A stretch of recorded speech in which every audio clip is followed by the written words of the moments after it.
فاكرين زمان لما كنا بنصحى على صوت الجرس مش موبايل بيزن، وريحة العيش الصبح، وضحكة الجيران اللي كانت بتدخل القلب من غير استئذان؟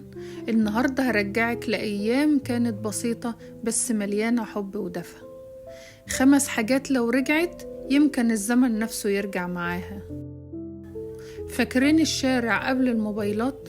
كنا بنلعب استغماية ولعبة البلي وسباق السيارات. بالنسبة لنا وشوشنا كانت كلها تراب، بس كنا بنضحك من القلب. محدش كان لا بيتصور ولا بيعمل ستوري، بس الذكريات كانت محفورة جوانا. حتى صوت الكورة وهي بتخبط في الحيطة كان له طعم خاص. دلوقتي كل طفل ماسك تابلت أو موبايل، بس محدش ماسك ايد صاحبه للأسف. طب فاكرين ريحة الأكل اللي كانت بتملى البيت قبل الغدا؟ وصوت ماما وهي بتنادي الغدا جاهز يا ولاد؟ كنا بنقعد كلنا حوالين الأكل من غير تلفزيون ولا من غير موبايل. كنا بنقعد نحكي ونضحك ونختلف ونزعق، وبس كنا بنرجع تاني نضحك وبنتلم على الأكل.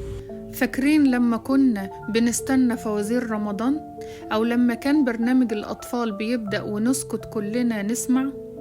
كانت شاشة صغيرة بس فيها عالم كبير، مش زي دلوقتي 100 قناة ومفيش ولا واحدة تحسيها بتخصك.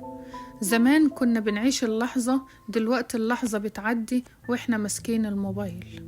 فاكرين لما كنا بنخبط على باب الجيران من غير مواعيد، والضحك اللي كان بيملى السلم كله؟ لو حد تعب الشارع كله كان يعرف ويساعد. النهاردة مش عارفين حتى اسم جارنا ايه. فاكرين المدرسة؟ كنا بنحب بطريقتنا جواب صغير أو نظرة خجولة في المدرسة. ما كانش فيه صور، مفيش لايكات، بس كان فيه إحساس صادق مش محتاج إثبات. يمكن الزمن اتغير بس المشاعر لسه جوه كل واحد فينا، مستنية لحظة ترجعها. لو الزمن الجميل فعلا راح، فاحنا اللي لازم نرجعه بابتسامة، بكلمة حلوة، بلمة أهل، أو حتى بفيديو بسيط يذكرنا إن الحياة كانت أجمل لما كانت أبسط. اكتبولي في الكومنتات أكتر حاجة نفسكوا ترجع من زمان، ولو عايزين فيديو جديد من الذكريات دي دوسوا اشتراك وخلي الرحلة تكمل.